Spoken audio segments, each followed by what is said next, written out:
سورہ طٰہٰ۔ اللہ کے نام سے جو سراسر رحمت ہے، جس کی شفقت ابدی ہے۔ یہ سورہ طٰہٰ ہے۔ ہم نے یہ قرآن تم پر اس لیے نازل نہیں کیا ہے کہ تم مصیبت میں پڑ جاؤ۔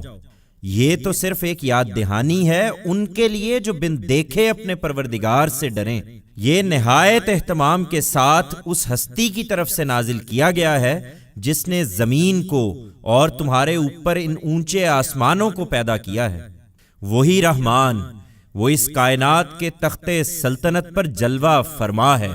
زمین اور آسمانوں میں جو کچھ ہے اور جو کچھ ان کے درمیان ہے اور جو کچھ زمین کے نیچے ہے، سب اسی کے اختیار میں ہے۔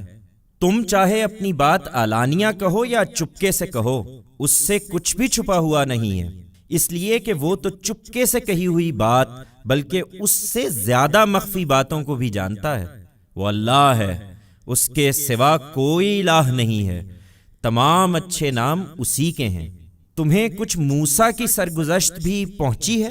جب اس نے دور ایک شعلہ دیکھا تو اپنے گھر والوں سے کہا، تم لوگ ذرا ٹھہرو، مجھے آگ سی دکھائی دی ہے، میں وہاں جاتا ہوں، شاید اس میں سے تمہارے لیے ایک آدھ انگارہ لے آؤں یا آگ پر بیٹھے ہوئے لوگوں سے مجھے راستے کا کچھ پتہ مل جائے۔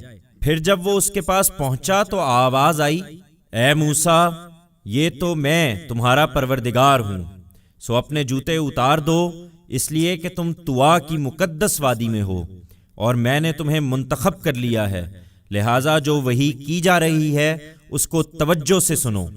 اس میں شبہ نہیں کہ میں ہی اللہ ہوں، میرے سوا کوئی الہ نہیں ہے، سو میری ہی بندگی کرو اور میری یاد کے لیے نماز کا اہتمام رکھو۔ حقیقت یہ ہے کہ قیامت ضرور آنے والی ہے، میں اس کو چھپائے رکھنے کو ہوں، اس لیے آنے والی ہے کہ ہر شخص کو اس کے عمل کا بدلہ دیا جائے۔ چنانچہ کوئی ایسا شخص جو آخرت پر ایمان نہیں رکھتا اور اپنی خواہشوں کا پیرو ہے، تم کو نماز سے روک نہ دے کہ تم ہلاک ہو جاؤ۔ اور یہ تمہارے ہاتھ میں کیا ہے اے موسیٰ؟ اس نے کہا، یہ میری لاٹھی ہے، میں اس پر ٹیک لگاتا ہوں اور اس سے اپنی بکریوں پر پتے جھاڑتا ہوں، اور اس میں میرے کچھ دوسرے کام بھی ہیں۔ فرمایا، اس کو زمین پر ڈال دو اے موسیٰ۔ اس پر موسیٰ نے لاٹھی کو زمین پر ڈال دیا تو کیا دیکھتا ہے کہ وہ ایک سانپ ہے جو دوڑ رہا ہے۔ فرمایا، اس کو اٹھا لو اور ڈرو نہیں، ابھی ہم اس کو ویسا ہی کر دیں گے جیسی یہ پہلے تھی، اور اپنے ہاتھ کو ذرا تم اپنے بازو کی طرف سکیڑو، وہ بغیر کسی بیماری کے سفید ہو کر نکلے گا، ایک دوسری نشانی کے طور پر۔ یہ اس لیے کہ ان کے ذریعے سے ہم اپنی کچھ بڑی بڑی نشانیاں تمہیں دکھائیں۔ اچھا، اب فرعون کے پاس جاؤ، وہ بہت سرکش ہو گیا ہے۔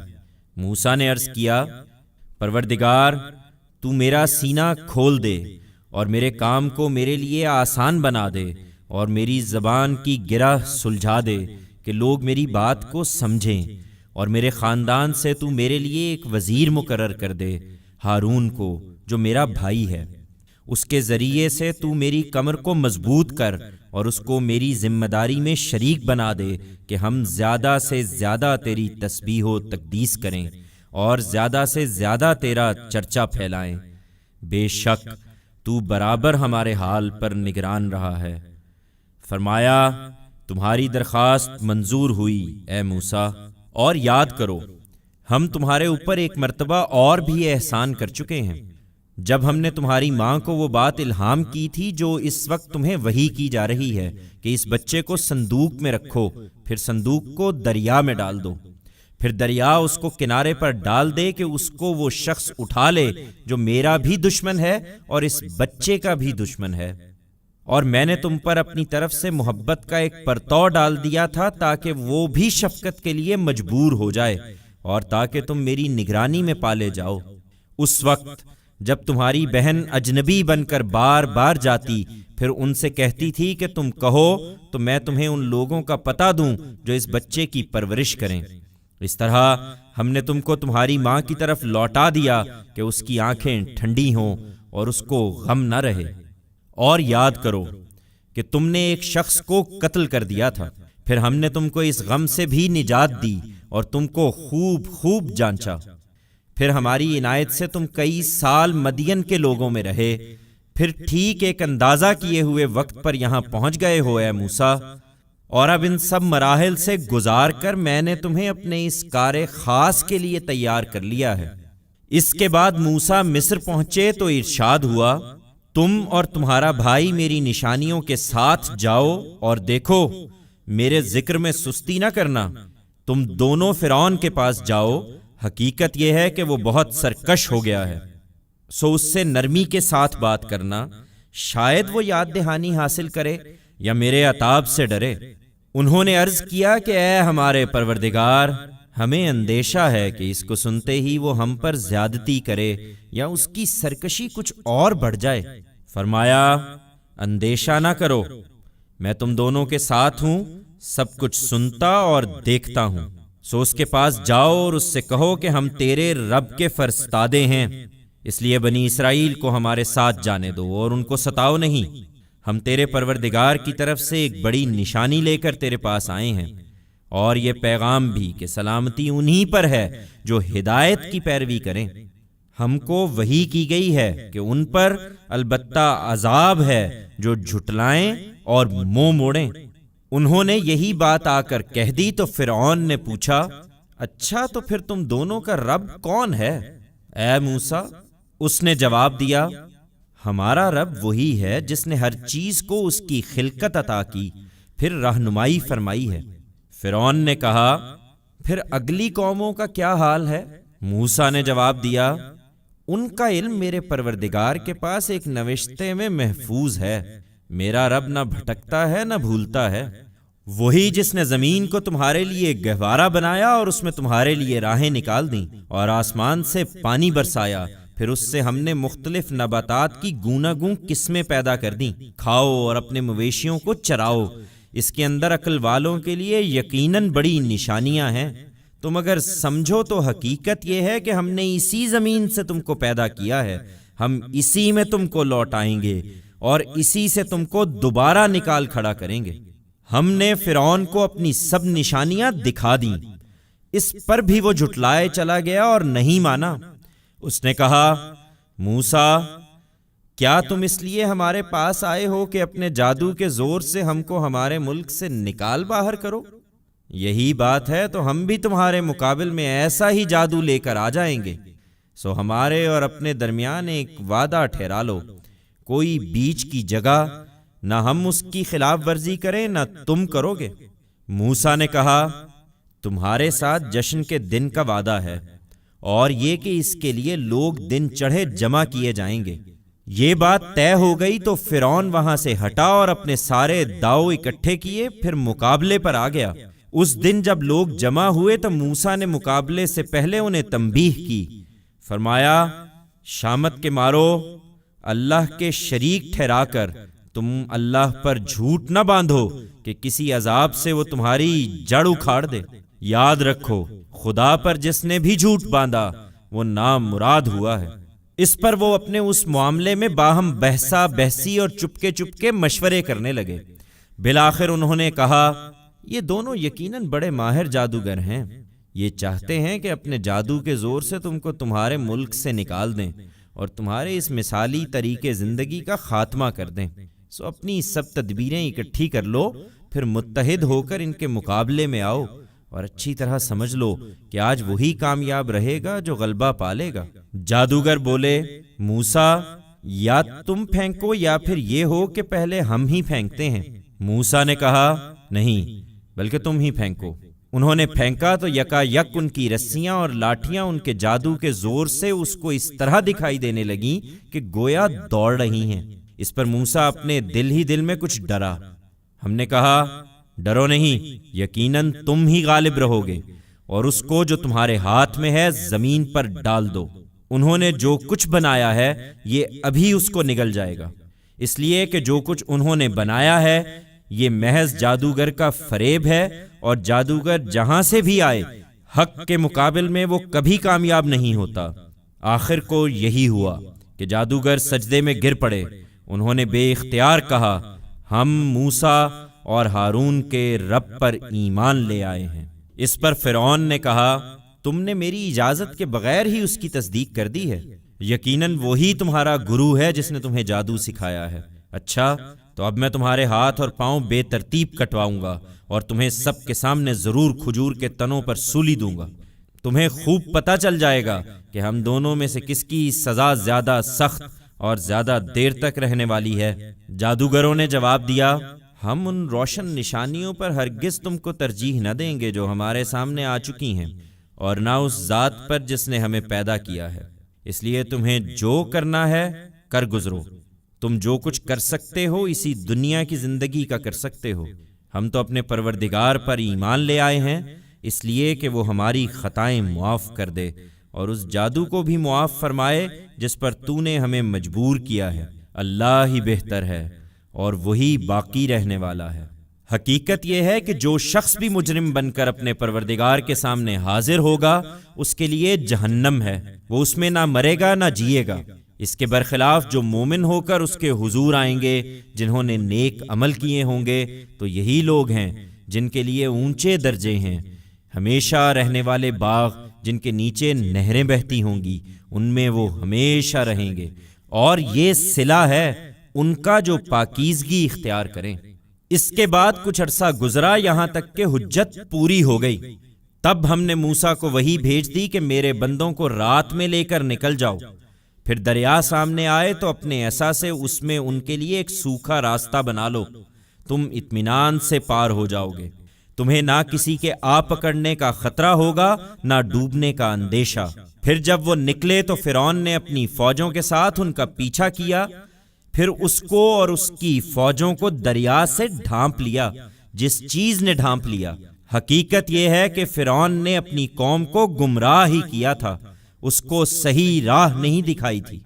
اے بنی اسرائیل، ہم نے اس طرح تمہارے اس دشمن سے تم کو نجات دی تھی اور تم سے طور کے مقدس کنارے کا وعدہ ٹھہرایا اور تم پر من و سلوہ اتارا تھا، اس ہدایت کے ساتھ کہ ہماری دی ہوئی پاکیزہ چیزیں کھاؤ اور ان کے معاملے میں سرکشی نہ کرو کہ تم پر میرا غضب نازل ہو جائے۔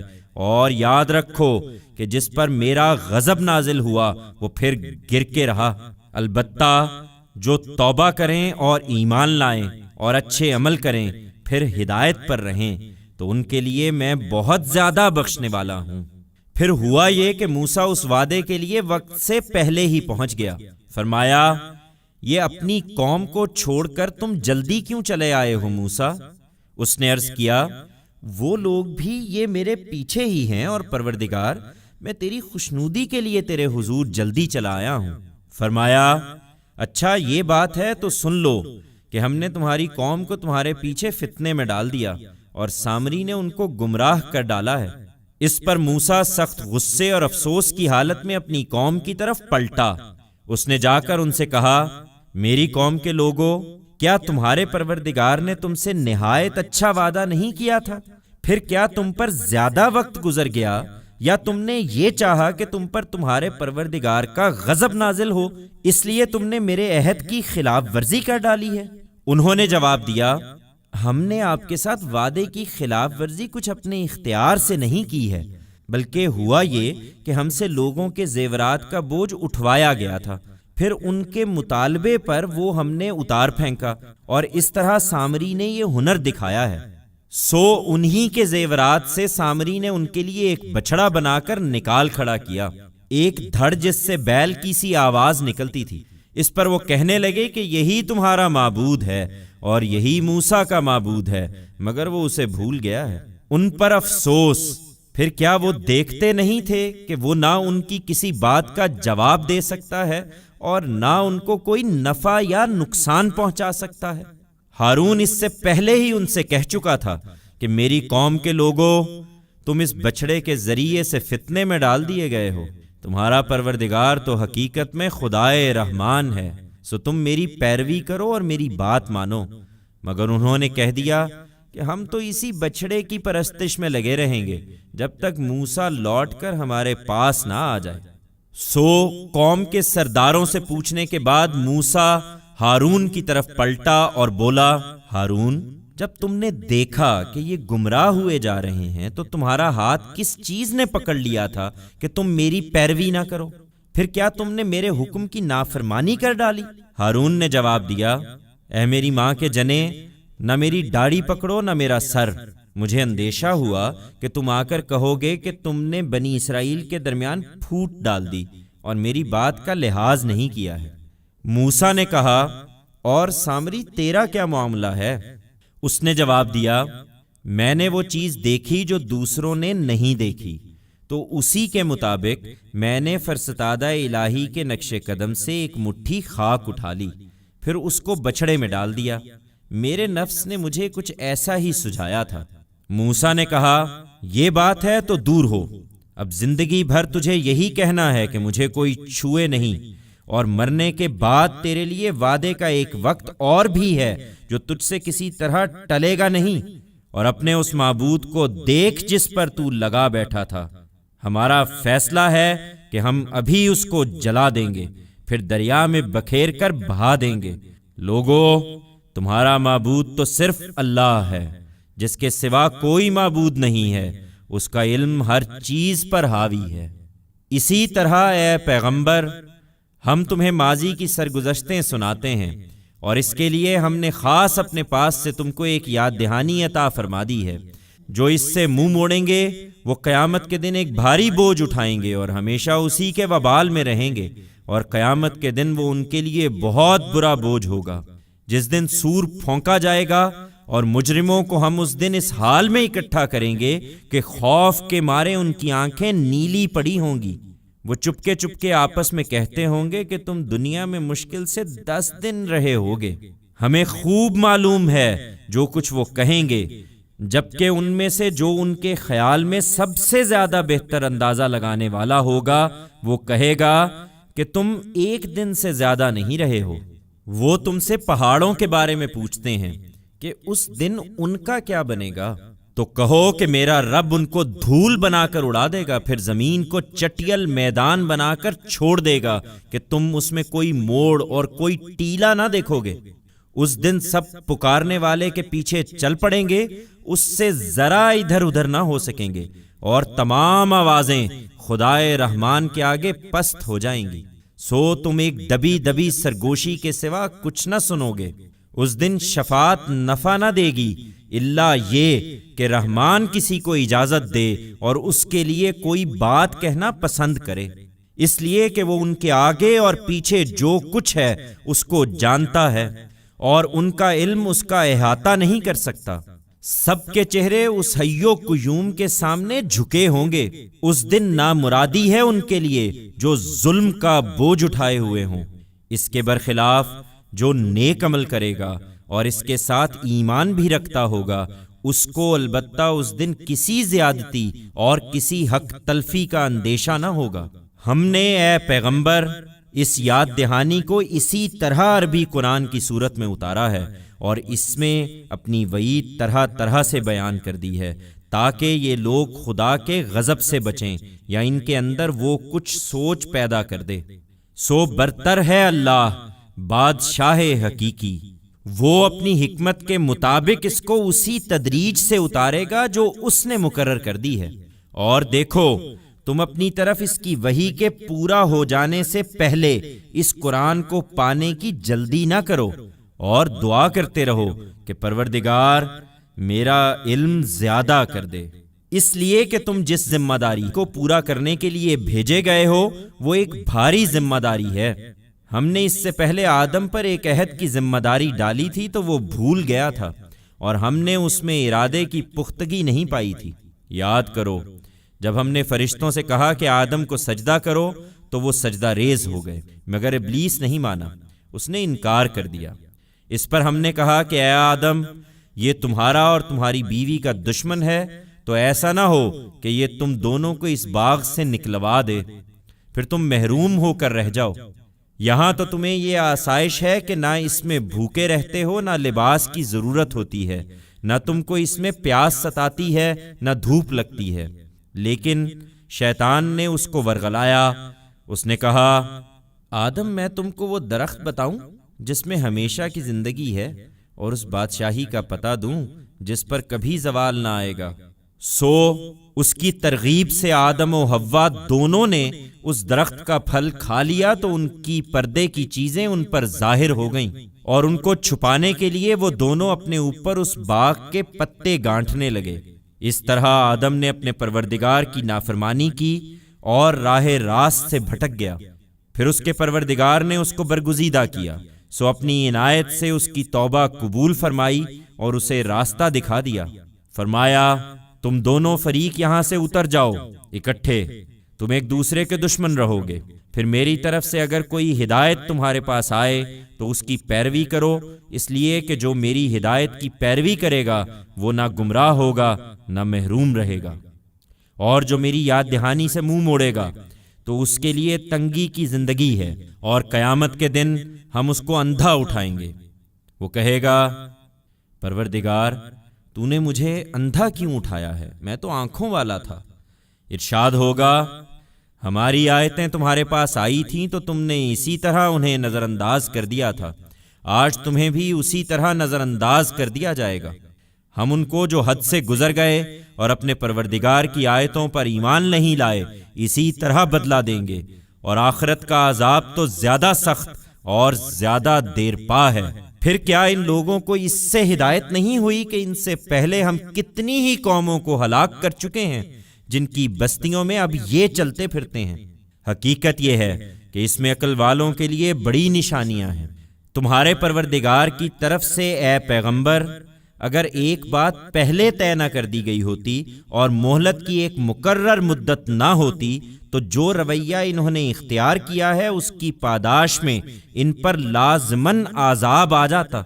سو جو کچھ یہ کہتے ہیں اس پر صبر کرو اور اپنے پروردگار کی حمد کے ساتھ اس کی تسبیح کرتے رہو، سورج کے نکلنے اور اس کے غروب ہونے سے پہلے اور رات کے اوقات میں بھی تسبیح کرو اور دن کے کناروں پر بھی، اس لیے کہ اس کے صلے میں خدا کی عنایتوں سے نہال ہو جاؤ۔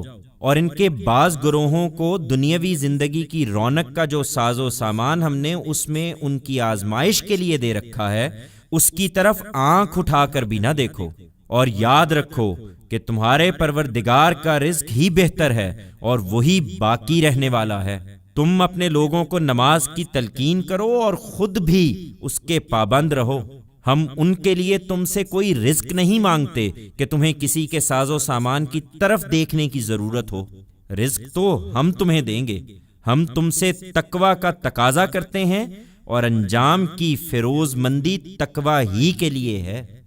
انہیں اصرار ہے کہ اپنے پروردگار کے پاس سے یہ ہمارے لیے کوئی نشانی کیوں نہیں لاتے؟ کیا ان کے پاس اگلے صحیفوں میں جو کچھ ہے اس کی گواہی نہیں پہنچی؟ اگر ہم ان کو اس سے پہلے ہی کسی عذاب سے ہلاک کر دیتے تو یہ کہتے کہ پروردگار تو نے ہمارے پاس کوئی رسول کیوں نہ بھیجا کہ ذلیل و رسوا ہونے سے پہلے ہم تیری آیتوں کی پیروی اختیار کر لیتے۔ ان سے کہو کہ ہر ایک منتظر ہے تو تم بھی انتظار کرو، پھر عنقریب جان لوگے کہ کون سیدھی راہ پر چلنے والا ہے اور کون برسرے غلط ہے، اور کون منزل تک پہنچا اور کون راہ سے بھٹک گیا ہے۔